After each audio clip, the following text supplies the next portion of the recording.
Hey, and welcome back to my channel. I'm Lysha from Lysha Be Creative, and today's tutorial is on this Groovy Rainbow Tumbler. I am so excited and thrilled with how this one turned out, and of course, I'm going to walk you through exactly how I put this together. In the description box, you will find discount codes and links to all of today's products, and make sure that before you go, you give this video a huge thumbs up and subscribe to my channel. So let's go ahead and jump right in.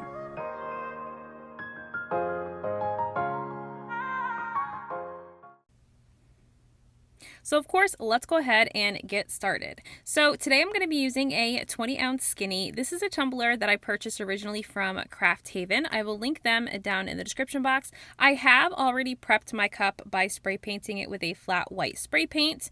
Make sure that before you prep your cup with paint that you are sanding your cup with just a 100 to 120 grit sand, and then rinsing it with either soap and water or using some 91% alcohol to clean up your cup. So this is just going to help break the gloss up of the cup and make sure that everything really adheres nicely when you go to add your layers of paint and glitter.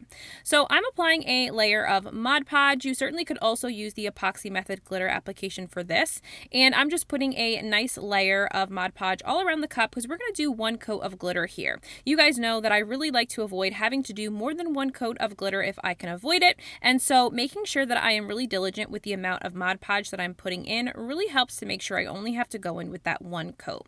So the glitter that we're going to go in that is going to cover the entire cup is called 1 Carat. So this is from Mama Boss Glitters, and actually all the glitters that I'm going to be using in today's tutorial will be from Mama Boss Glitter. So this is a chunky holographic silver that I actually have not yet used. I was sent this from Cecilia over at Mama Boss Glitter quite a while ago, and I have yet to use it, but I'm so really sad that I haven't used it yet. It's absolutely beautiful. So once I've gotten that final coat of my glitter on and I'm really happy with how everything is covered, I'm going to wrap my tumbler in parchment paper. So this is going to help make sure that my glitter lays flat. That way when I have to go epoxy it, I only have to do a few layers of epoxy before it is smooth. So roll that in your parchment paper, press firmly, and then go around the top to make sure you don't have any glitter sticking up. So once I have finished with that glitter layer, I'm going to let that dry and apply a generous coat of clear gloss spray. And now this is the beautiful lineup of neon paints that we're going to be using in order to add our rainbow on top of this silver glitter. So I'm just going to put this in kind of high speed real quick. I'm just going to put a little bit of my neon acrylic paints in mixed with a little bit of my Mod Podge. That's going to tint my glue to make sure that I only have to go in with my one coat of my glitter. The glitters that I'm using, which are on the bottom, will be listed down in the description box, and I'm also going to mention that these are actually matte glitters, so there's absolutely no sparkle to any of these glitters. And normally I'm not someone who's really a big fan of matte glitters, but I absolutely love how these matte glitters look on top of that silver holographic background. So now getting into applying these on to the tumbler. So as I mentioned, all I've done is clear gloss sprayed my cup. I have not gone in with any coats of epoxy. We're going to be applying the Mod Podge and the matte glitters directly over top of this raw glitter. So starting with that hot pink mixed Mod Podge, we're going to take one of my favorite brushes, which is the Wet n Wild eyeshadow brushes that you can literally get from the Dollar Tree, and we're going to create kind of the rainbow that we're going to have. That's going to be kind of the starter and really kind of tell you where all your other colors are going to lay out. So I like to do like a little squiggly line, and I've seen this actually really popular in nail art recently, this kind of like squiggly line look with multiple colors, and so I kind of went with that idea in mind as I was thinking of how I wanted the rainbow to look on top of the silver glitter. So now we're going to go in with that hot pink matte glitter, and we're going to cover up that Mod Podge section right there. So perfect coverage. I don't have to go in with a second coat, and we're going to continue to do this with all of the rest of the colors. So now moving on to orange, we're going to do the exact same thing, taking another makeup brush, and we are just going to go right along that pink line with that orange tinted Mod Podge and just create the exact same kind of width of a swirl squiggly line thing I have going on in order to get the next set of glitter kind of done. So this was actually a lot of fun to do. I've actually never done a rainbow glitter cup at all that I can think of. I've done like hues of a rainbow, like with rainbow inspired, but I've never done anything like this, and I really kind of love how this is all coming together. Also, I really feel like this kind of design and kind of 70s theme is really on trend right now. I'm seeing a lot of like the groovy smiley faces. like the lightning bolts, a lot of bright colors as far as neons, especially as we get into summer, and I'm just loving all of it. So I'm just going to continue creating my rainbow. The one thing I will tell you is to make sure that you have all your glitters and all your paints lined up at the same time. It just makes going through putting your rainbow together and your glitters that much easier. Additionally, I did mention that I was using matte glitters. Should you want your glitters that are matte to sparkle and shine a little bit, you can always add a fine white glitter to all of your matte colored glitters to add a little bit of extra sparkle. But as I mentioned before, I really just loved how the matte glitters looked on top of the holographic sparkle. I felt like I didn't need to add anything more to any of those matte glitters. So we're finally moving on to green. We only have just a couple of colors left. I had thought about adding purple to my mix of rainbow here, but I didn't have a really pretty neon purple that I could use, so I decided to kind of forego that. I still think that the rainbow looks so cute and so beautiful without the purple, but that is also something that you can do. You could also do this in more of a traditional rainbow theme as well. So going to finish continuing with the glittering here, and yeah, so let's go ahead and just kind of speed up the process and we can go ahead and move into the next step. Once I'm done with applying my glitter, I'm going to tap off all the excess glitter and wait for my Mod Podge to dry. Once my Mod Podge is dry, I'm going to take a chip brush and I'm just going to brush off any of the excess glitter that may still be stuck to the tumbler. That way I can take this outside and spray it with clear gloss spray paint, doing about 3 generous coats of spray sealer to make sure that all my glitter is going to stay in place and I don't get any migrating glitter when I go into epoxy. So of course, while I am applying my 2 coats of epoxy to my tumbler, I am going to get all of my decals ready. So I am using Creative Fabrica, and I am going to find kind of a groovy themed decal that I can use. I always kind of go into these not necessarily knowing what I'm going to pick as far as a decal goes. I always have like a design in mind, but I don't necessarily have all the pieces picked out. So of course, you guys know I do have a link to Creative Fabrica that gets you all access for just $1 for your first month, and then after that it renews at $19 a month. I absolutely love Creative Fabrica. I have found so many amazing things on their website. They have so many different fonts that you can use, and it's just so worth the $19 a month that I pay. So definitely make sure you check that out with the discount code down in the description box that you can go ahead and try Creative Fabrica. The also great thing about it is that you can cancel at any point in time. You don't have to worry about being tied to a membership because you can cancel when you don't need it anymore. So I have chosen this Choose Happiness or Choose Kindness, excuse me, decal that I'm going to be using. I've already downloaded the file and I'm now going to import it into Procreate. So I love the look of the Choose Kindness decal, but I wanted to change some of the colors. So although this isn't a Procreate tutorial, I am going to kind of just walk you through kind of quickly a little bit of how I do this. So I have imported my image into Procreate and now I'm going to change the colors. Okay, so I'm going to be choosing all of my neon colors by just selecting a new palette. That way I can make sure I have all the colors that I'm going to be using in my palette so I don't have to try and find them using the Just feature each and every time I switch colors. So I'm just going to quickly select all the colors that are going to match the neon colors that I have on the tumbler already.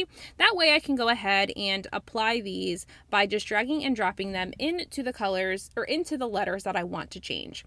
So what I'm trying to do is go for like this neon look. So essentially just choosing one color for each letter and just kind of going with the order of the colors I did for the rainbow. So I'm just going to drag and drop my different colors into the letters that I choose. I'm even going to change the smiley face looks as well because I really just wanted them to be kind of a fun, groovy look that I think just would look so cute. The one thing that I didn't do, and I know that my teacher is probably screaming on the inside, is I forgot to add a new layer. So when you're in Procreate, layers are so important. Making sure that you add layers onto your canvas on top of the image. That way, in case you need to go back, you don't have to continue to push the back feature and erase all of your work. When you're working in layers, it makes it so much easier. That way you can just select the layer that you are working on and make changes to that and not have to kind of destroy all the work that you've done. So I also noticed that because this one smiley face and this S were so close together, that they must have been connected, and that is why when I drag and dropped my blue, it was trying to change the outline of the smiley face as well.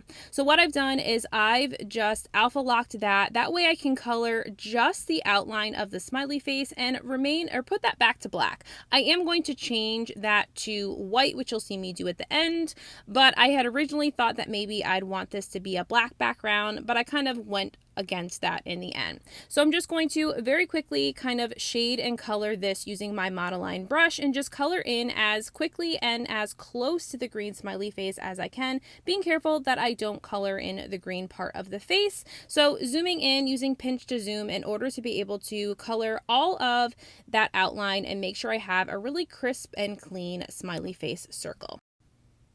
And of course, once I've done that, I can go back to resuming by dragging and dropping the colors to match throughout. So again, just using the same kind of rainbow gradient that I was using before and just dragging and dropping the different colors into each letter to kind of give that gradient look of the kind of choose kindness that I was going for. Something to really match the rainbow that I have on my tumbler already.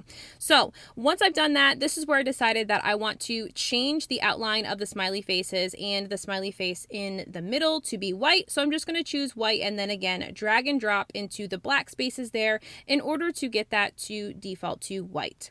Finally, before I'm going to upload this, I'm going to turn off the background and then I am going to press the wrench button and I'm going to save this as a PNG. I then will put this into my Cricut or upload it and I'm going to print this on some Hippo clear water slide paper. Now I'm into Cricut and I'm just going to upload my file that I have just saved to my phone. I'm going to upload that into my canvas here. And what I'm going to make sure that I do is I'm now going to kind of make sure that I have the file saved, a print and cut file saved. That way I have the colored version and not the black version. I am though, what you're not going to see on my canvas is I am going to duplicate this and I'm going to change one of these to be a cut file and I'm going to make that a white background. So this is what we're going to kind of have the clear water slide lay over top. So it'll be white vinyl that gets laid down first, and then I will have the clear kind of vibrant neon water slide over top to really make everything pop. So I decided I also wanted to make some stars or create some stars to also add to the decal after I've sized it to be about 6.5 inches wide.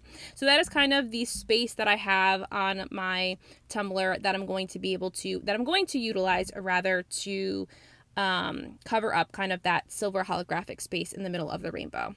So I'm going to make my stars and I'm going to change those to white. I believe that the stars are about 0.25 inches wide. And I think I cut probably about 8 of them. You can use as many as you want.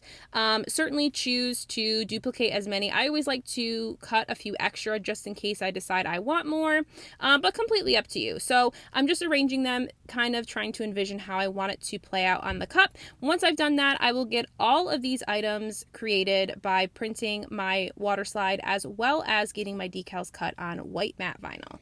So I've already weeded my white matte decals here and I've just taken my cup off the turner. At this point in time, you definitely are going to want to make sure you do any sanding that's necessary. It's gotten 2 coats of epoxy and the entire kind of length of the cup is really smooth. But of course, you know, those trouble areas, the top and bottom rim, definitely will always need a little bit of TLC to make sure you have nice smooth surface to be able to apply your final coats of epoxy.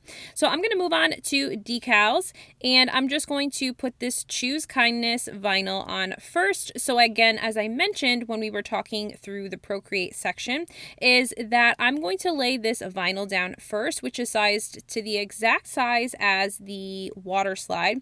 This is going to go down first. That way, my clear water slide is really going to pop and be super vibrant on top of this.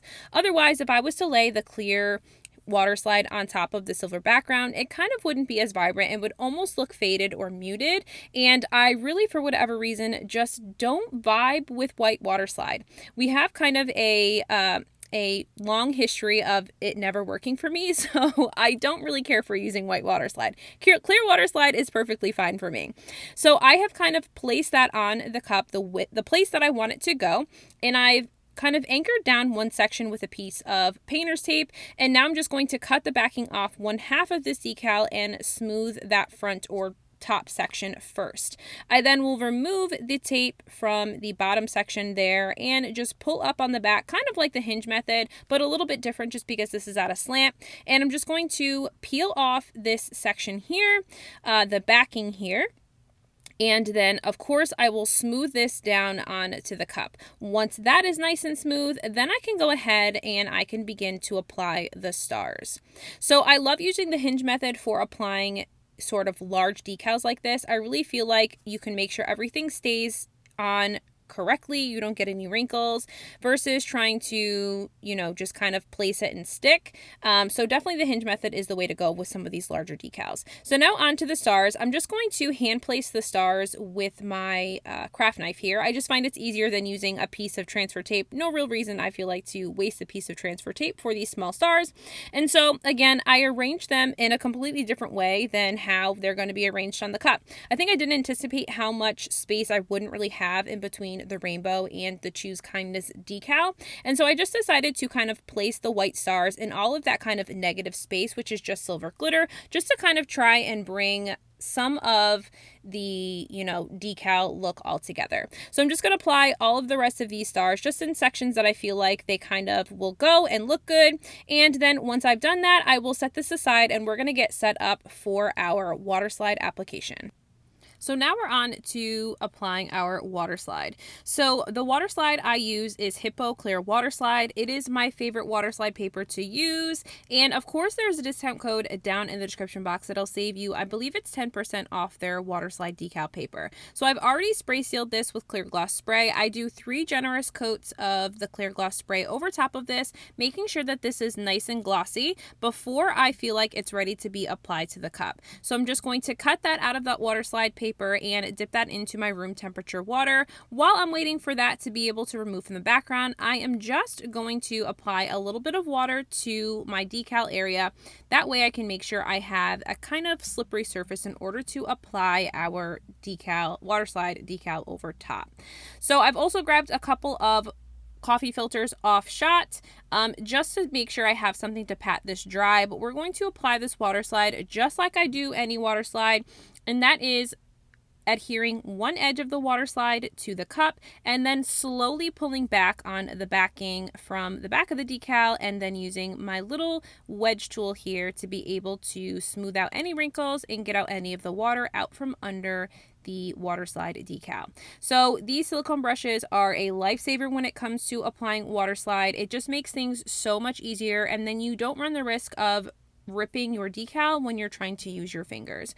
So definitely go slow here. As I mentioned, every single time that I do water slide in any of my videos, it is not a race. Take your time with this. Remember that really, in order to get perfect water slide application every time, you definitely want to go slow, and it's all about sealing. If you don't seal it correctly or don't seal it enough, you definitely will end up with lots of cracking and lots of ripping when it comes to your water slide decal. So once I feel like this is good and everything is applied and I don't have any bubbles or water underneath, I am just going to take my coffee filters and just pat this dry, just remove any of the excess water on top of the decal and let that set aside for about 30 minutes until it's completely dry. And then of course this goes on the turner for final coats of epoxy.